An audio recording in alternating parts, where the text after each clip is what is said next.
여러분 안녕하십니까? 11월 27일 화요일의 뉴지스탁 마감 시황뉴스입니다.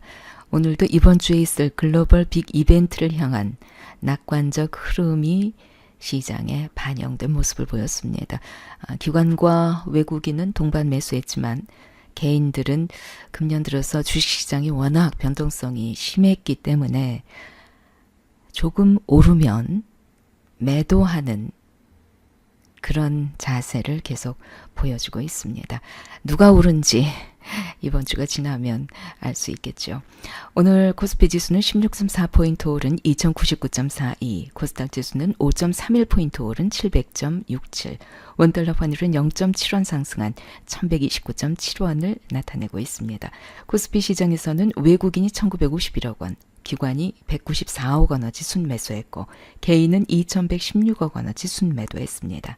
코스닥 시장에서는 외국인이 346억 원, 기관이 286억 원어치 순매수했고 개인은 592억 원어치 순매도했습니다. 오늘 주요 뉴스입니다. 삼성과 LG가 현지 시간으로 26일 미국 시카고에서 열린 북미 영상의학회에 참가했습니다. 차세대 의료기기 제품을 대거 선보였는데요. 이 행사는 매년 약 5만 5천여 명의 의사와 의료 관계자들이 참석하는 북미 최대 방사선 학회입니다. 오는 30일까지 진행됩니다. 삼성전자와 삼성메디스는 초음파, 디지털 엑스레이, 컴퓨터 단층 촬영, 자기 공명 영상 등 독자적인 인공지능 진단 보조기기 전 제품을 공개했습니다. LG전자도 수술용 모니터, 임상용 모니터, 디지털 엑스레이 검출기, 진단용 모니터 등을 소개했습니다. 관람객들은 전시관 중앙에 마련된 수술실 공간에서 수술용 모니터로 수술 장면을 직접 확인하기도 했습니다. 관심 종목은 삼성전자, LG전자, 마텍, 루트로닉 등입니다. 문재인 대통령이 아르헨티나에서 열리는 G20 정상회의를 비롯해 5박 8일간의 올해 마지막 해외 순방 일정을 소화하기 위해서 오늘 출국했습니다. 첫 번째 방문국인 체코에서는 원전 세일즈를 펼치게 됩니다. 관심 종목은 두산중공업, 한전 KPS, 한국전력 등입니다. 기상청에 따르면 중국 내몽골 부근에서 발원한 황사가 저기야 후면의 북서 기류를 따라서 남동진에 오늘 오후 서해 백령도와 연평도의 고농도 황사가 나타났고 오후 5시 전으로 서울과 경기도에도 황사가 나타날 것으로 예보했습니다. 이에 따라 오늘 미세먼지 관련주들이 동반 상승하기도 했습니다. 오늘 특징 종목입니다. 코스모 신소재, 니켈, 코발트, 망간, 양극 활물질 다음 달부터 납품 시작한다고 합니다. 여기에 따른 실적 성장 기대감으로 5.99% 상승 마감했습니다. 녹십자 MS, 대한적 십자사와 핵산 증폭검사 시약 공급 계약을 체결했습니다. 5.8% 상승 마감했습니다. 강스템 바이오텍, 아토피 임상 3상이 올해 12월 초 환자 모집이 완료될 예정입니다. 7.48% 상승 마감했습니다. 푸드나무, 간편 건강식 회사로 2019년 매출액과 영업이익이 큰 폭으로 신장될 것으로 전망되고 있습니다. 17.14% 상승 마감했습니다. 요즘 나오는 뉴스의 흐름을 보면 오는 29일에 파월 연준 의장의 금리 인상에 대한 견해, 또 12월 1일 미국과 중국 정상회담 결과에 대한 희망과 우려가 교차하는 뉴스들이 집중 보도되고 있습니다.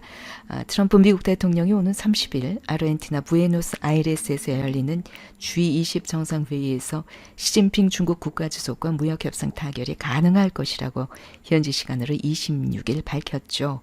그러면서도 이날 최종 합의에 이르지 못하면 예고한 대로 내년 1월부터 중국산 수입품 2천억 달러어치에 대한 관세율을 10%에서 25%로 상향 조정할 것이고 또 나머지 2,670억 달러어치에 대해서도 추가로 관세를 부과하겠다.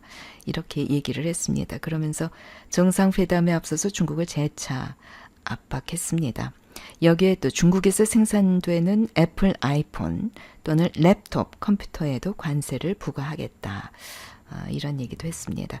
관세로 중국을 압박할 뿐만 아니라 애플에게도 중국에서 떠나서 미국에 공장을 지어라. 이렇게 유도하는 멘트를 한 것입니다.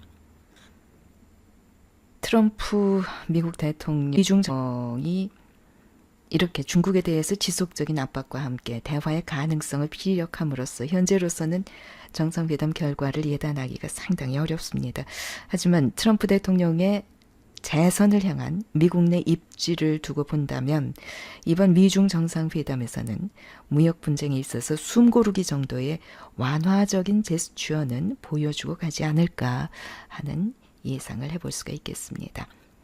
모건 스탠리가 내년 신흥국 증시는 미국 증시보다 더 나은 모습을 보일 것이다. 이런 전망을 오늘 내놨습니다. 하지만 미국의 성장률이 만약에 내년에 취약한 모습을 보이게 된다면 그렇더라도 신흥국 증시가 강세를 나타낼 수 있을지는 미지수다. 이런 우려를 또 표명하기도 했는데 29일에 파월 연준 의장이 과연 내년 금리 인상에 대해서 어떠한 발언을 할지 이 점을 꼭 주목해 봐야만 될 것 같습니다. 아무튼 이번 주가 여러 가지 빅 이벤트들이 남아있기 때문에 좀 우려스럽긴 해도요.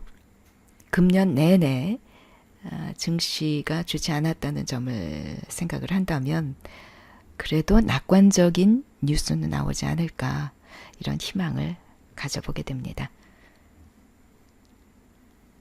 11월 27일 화요일의 뉴지스탁 마감 쇼 뉴스였습니다.